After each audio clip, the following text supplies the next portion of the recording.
Hello guys! Good afternoon! Welcome to my YouTube channel, Marilu Lobato, ang proud Cebuanang Tendera. For today's video is mag-unboxing tayo ngayon sa aking parcel from TikTok. Ayan, ito ang aking mga parcel from TikTok. Tatlo ito siya guys, ayan. Itong isa guys is from Coco Food. Ayan. Tingnan ko kung ano ang Coco Food dito. Siguro ito guys. Ayan. Ito galing ito kay Coco Store. May napanood ako na kasari natin na nirecommend niya guys na maganda ang Coco Store. So kaya nagtry kong bumili. Paunti-unti akong nag-order. Ayan. Kaunti lang ang aking in-order guys kasi pag konti lang is walang shipping, naka-free shipping siya guys, at saka parcel from Coco. Ayan, i-open na natin kung ano ang laman nito guys.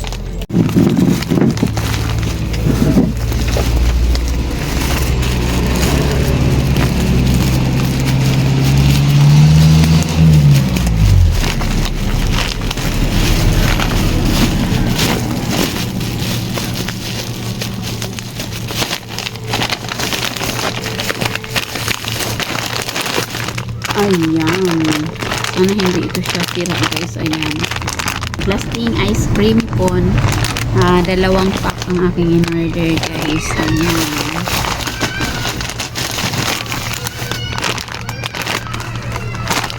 Ayan. Sana mabinta ito sa ating tindahan. Okay natin ang pack na ito. Baka tingnan natin kung wala ba siyang damage guys. Ayan. Wala ba siyang sira. Naka-individual wrap siya guys. Ayan. Pero para bang may basag. Ayan. Basag. Pero okay lang naman siguro. Nabigta ka naman ito kasi naka-individual wrap siya guys. Ayan. Bilangin natin kung magkano ang laman sa isang pack.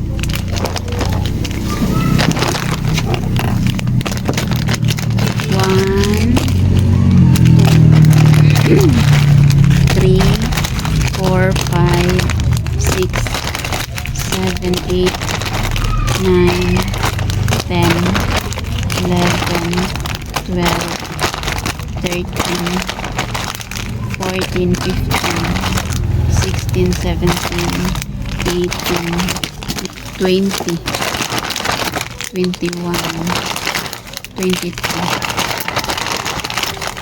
23, 24, 25, 26. So, 26 pieces siya guys.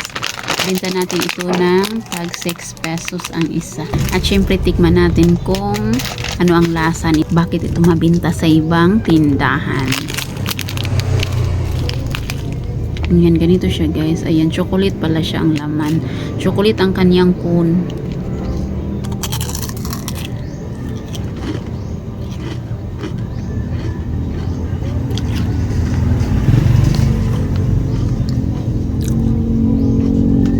Masarap.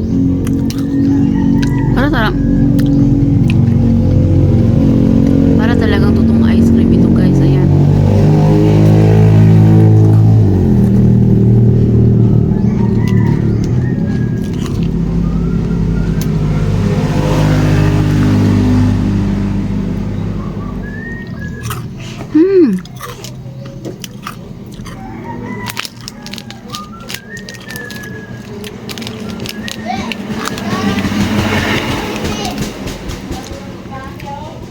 Okay ang lasa guys. Ayan, sobrang sarap. Para talagang totoong ice cream. Display na natin ito. I know na mabinta ito sa ating mga batang tumer. Ito na ang ating pangalawang parcel. Ayan. Open natin ang ating parcel. Galing din ito kay TikTok. Sa TikTok ako nag-order guys. Hindi na ako nag-order sa ibang mga online app. TikTok na lang ang naiwan sa aking city. TikTok na lang na app ang naiwan. Ito naman guys is buy one take one na towel. Ayan, 150. Pang-use lang ito guys. Ayan, tingnan natin kung maganda ba ang kanyang quality. tatlong towel lang ang dito sa amin is tatlong towel lang guys. Ayan. Maganda naman siya guys. Cotton na cotton. Maganda naman cotton. Ayan. Tela.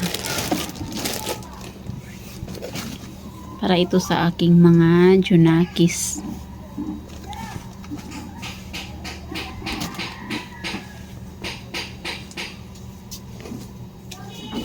Okay naman siya guys. Malakas ito sumipsip ng tubig. 2 piraso. Ayan. May bagong towel na tayo. Pag hindi makapaglaba ay may magagamit. Next is itong ating pangatlong parcel from TikTok. Hindi siya nakabubble wrap kasi ano siya guys. Gamit. Ayan. Tingnan natin kung maganda ba ang kanyang quality kasi murahin lang ito guys, tag 100 plus 167 pesos.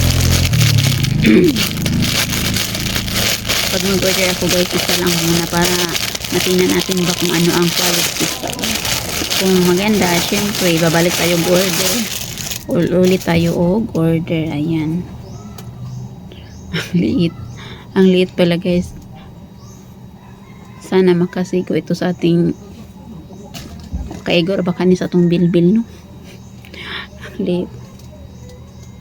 Ayan, pang teenager. Pero stretchable naman siya guys. Ayan. Pero nagandaan ako sa kanyang tela guys. Okay naman ang kanyang tela. Ayan. Makapal siya guys. 167 pesos pa at naka free shipping pa. Order siguro ako ulit ng malaking size at ibang kulay. Ayan, maganda naman siya guys. 167 lang guys. Ako kasi guys, hindi ako pala bili ng damit lalo na sa mga branded kasi nagtitipid at nag-iipon pa rin ako hanggang ngayon para sa kinabukasan ng aking mga junakis. So, ayan. Masaya na ako pag makabili ako ng mga ganitong damit, guys. Hindi mga branded. Bumili ako pa minsan-minsan. Siguro pag may mga okasyon lang. Bumibili ako pero hindi palagi, guys. Hindi ako always bumibili. Kasi, syempre, may mga pangarap tayo sa buhay, no? Hindi pwedeng hala ng hala lang tayo ba? That's all my video for today. Thank you for watching. God bless you us all. Follow for more. See you for the next video. At syempre lagi nating tandaan, diskarte ang kailangan para umasinso ang buhay at hindi imposible ang lahat sa taong may pangarap. Thank you. Bye-bye.